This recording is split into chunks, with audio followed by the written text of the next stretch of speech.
Yo, what is up guys, it's the Goblin and welcome back to another Call of Duty Black Ops 3 video. And today's video we're going to be talking about a few things in Call of Duty Black Ops 3, focusing on the secondary weapons and one weapon which is just so good and a lot of people don't actually know how good it is. I'm going to be explaining that in today's video, but hopefully you guys will enjoy this. Make sure to subscribe if you guys are new, as well as to drop a like on this video. So in that intro clip, obviously what you saw was me playing a little bit of hardcore, and I think it's pretty obvious to everyone how OP every single gun is in hardcore. I got a quad feed with the RK5 there, but in today's video I'm going to be talking to you guys about a few things and how I discovered these things. So there's a secret really good gun in Black Ops 3 and you guys will see me using it right now. It is the RK5 pistol. Now a lot of you guys may say, I already know about this pistol, I already know it's really good, and here's why some people won't know. I actually didn't realize how OP the RK5 pistol was until I started watching competitive Call of Duty, like a lot. Like I watched it a tiny bit, but about a month ago I started watching competitive Call of Duty so much. And if you watch competitive Call of Duty,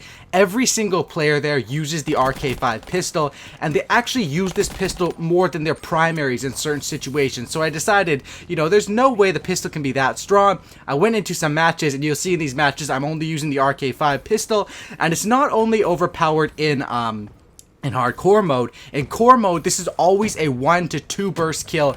It's like a mini M8 in your pocket. You can see in this gameplay here, I literally go on a nuclear streak with just the pistol. I realized how overpowered it is. I was playing with the M8 class, and I decided just to go pistol only. And I want to talk to you guys about this pistol and about all the secondary weapons in Black Ops 3 and what I think of them all. So back in the day, back in the older days of Call of Duty, like back in Modern Warfare 2, we used to have secondary weapons that were OP as heck. We had shotguns as secondaries. If you guys never played MW2, there were shotguns like the SPAS 12, which was like kind of like an R870 from Black Ops 3, or a shotgun that the SPAS 12 was sort of like an Argus, and that was a secondary weapon in Modern Warfare 2, which is absolutely crazy overpowered, and pretty much everyone knew that. And then eventually in the most recent Call of Duties, they've toned down on the secondaries to making them pistols only, or only pistols and machine pistols, and I totally wrote off secondaries. I thought they were a waste of space unless you're using like a sniper or something like that. And that's why people that are snipers or that watch competitive Call of Duty probably already knew about how good this pistol was, but it is absolutely insane. Now let me talk a bit about each of the pistols. The RK5 right here is a burst pistol, and it's absolutely crazy. It kills at 1 to 2 bursts. Obviously in hardcore mode, that's going to be a guaranteed 1 burst, and I recommend using this RK5. I've been using it on pretty much every single assault rifle class nowadays, because straight up it is better than an assault rifle at close range, unless you have like an HVK with laser sight or something crazy that's going to, you know, be able to destroy people at close range. Whipping out this secondary, and especially what makes it good in this game as well, what makes the secondaries good and worth talking about in a video, is for the fact that fast hands is such a good perk in this game. And I talk about it so much, I say use fast hands in pretty much every class, and fast hands is just the perfect 1-2 punch with a secondary weapon. If you guys don't run fast hands, it's probably not worth running a secondary because it takes so long to whip it out. However, with fast hands, the swap is almost instant, and if you see yourself getting rushed or you run out of bullets on your primary weapon, this having a secondary saves you so much. And I also find that like it's sort of a substitution for different things. You don't need to, like on my M8 class or on my Shiva class, I don't run extended mags or fast mags because I know if I get into trouble, I have fast hands and I can just pull out a secondary weapon, which my secondary weapon of choice is the RK5. But let's talk about all the secondary weapons in this video, because I know a lot of people have different opinions on them, and let's go over all of them, even though in my opinion I think the RK5 is the strongest. Some of the other ones are also super strong. And let's talk about the LCAR-9. What the LCAR-9 is it is a fully automatic pistol, a machine pistol, and it is also very strong. This is probably the second pistol of choice other than the DLC ones. Obviously we'll talk about the DLC ones after, but there's 3 main pistols: RK5, which is this one, the burst pistol; the LCAR-9, which is a machine pistol. It kind of reminds me of like a P2000, I think, a PP2000 from Modern Warfare 2. It reminds me of something like that. It's a machine pistol. It's pretty strong, but it really doesn't have the range or the fast speed killing power as the RK5. It does have a few more bullets in the clip. The RK5 has 15, obviously without any extended mags or anything like that. And the LCAR has 20, which can save you in some situations. But I find that the RK5, if you have somewhat decent aim, it's going to outslay someone with, or the RK5 is going to outslay someone with the LCAR-9 if you have decent aim. Obviously, if you miss the burst on it, it, then the LCAR could probably spray you down. But in my opinion, the RK5 has a better hip fire, has a better time to kill, and it frankly beats the LCAR in every single category, except for the fact that it's not fully automatic. And if you prefer fully automatic guns, go ahead and use that one. Now, the other one we have here is the MR6 pistol. This one is the traditional tap, tap, tap pistol. This one is really good if you have a fast trigger finger, or, you know, if you happen to have a modded controller or something like that. Do people still use those modded controllers? Screw you if you still use those modded controllers and kill me. I think, like, they eliminated a lot of the work with modded controllers because they put, like, a cap. Like, the MX Garand and the Shiva have a cap to how fast you can shoot them. I think that really messed up the modded controller players, and I don't think really anyone uses those anymore. The hacker or modder people, they all use jitter mods now, which is way more annoying than a modded controller. But if you are playing legitimately and you have a fast trigger finger with the MR6, that pistol can be very good. It is very accurate. Pop, pop, pop. You can usually kill with about 3 bullets on that thing. But in my opinion, neither of those match up to the RK5. Now, what we have next is another gun that I made a video on, which is the Marshall 16. And the Marshall 16 akimbos are absolutely insane. By the way, the RK5 akimbo is strong too, but the Marshall 16 akimbo, nothing could beat that, as far as that's literally like having a shotgun as your secondary. Now, however, the Marshall 16 did get a nerf in their one-hit kill range in the latest patch. Well, the latest patch, because we just had a patch the other day, which was sort of an empty patch. But basically, that got a nerf, and I've tried out the Marshalls. They are not as strong as they used to be.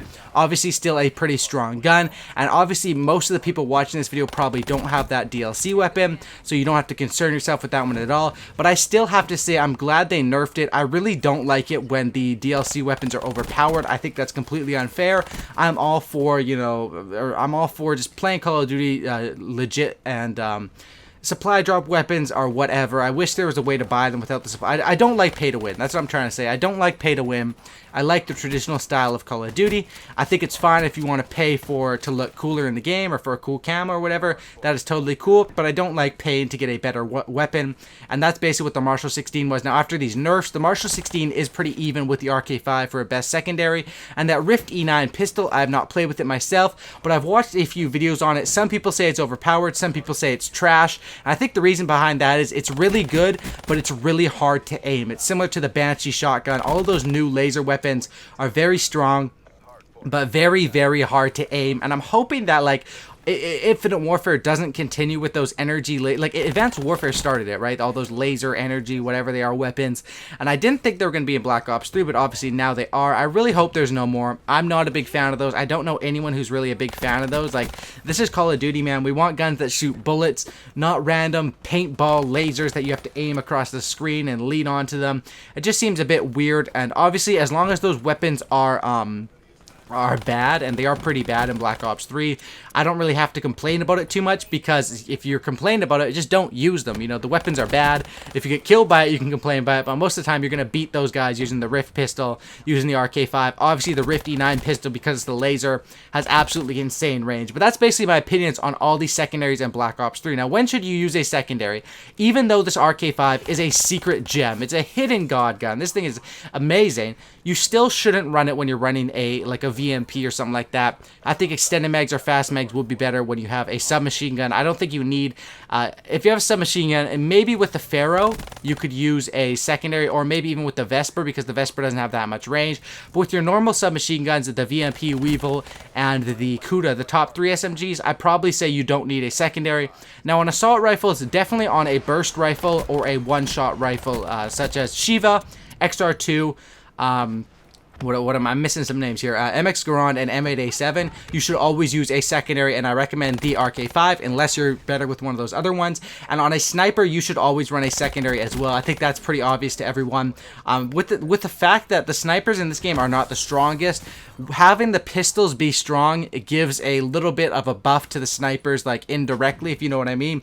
Because sniper players, unless you're going for the quick scopes all the time, if you are sniping, and that's a lot of thing with the competitive Call of Duty, you'd think, like, when people ban overkill, which overkill lets you have like a VMP or a M8 or whatever as your secondary, you'd think when they ban overkill in competitive Call of Duty, no one would snipe. But because of how powerful the secondary is, and especially the RK5, people are not afraid to snipe with it in Search and Destroy competitive, and then when they have to go close range, just whip out the RK5 and take their chances against a player who has a complete, you know, assault rifle or an SMG class, because of how strong this is. Now, It will be kind of interesting to see if we get any more secondary DLC weapons. Probably not, because we already have 2. I'd assume like the only thing we need as a DLC weapon so far is an LMG. I think we're probably going to get an LMG next, and then hopefully some more assault rifles and SMGs as DLC weapons. Obviously, it doesn't even matter because I don't even get anything. I have terrible luck with these supply drops. Anyway, hopefully you guys did enjoy this video talking a bit about a gun. I know some of you guys probably knew how strong the secondary was, but these gameplays prove it. Just watch these gameplays. I go pistol only in core hardpoint. There's quite a few tryhards in hardpoint, and I do quite well with it. So hopefully you guys did enjoy this video. Subscribe for a cookie note looky, and I'm out. Peace. Thanks for watching, guys. If you made it to the end of the video, comment RK5 down in the comment section down below. Also, be sure to drop a like, and yeah, thanks for watching. Late night. I'm out. Peace.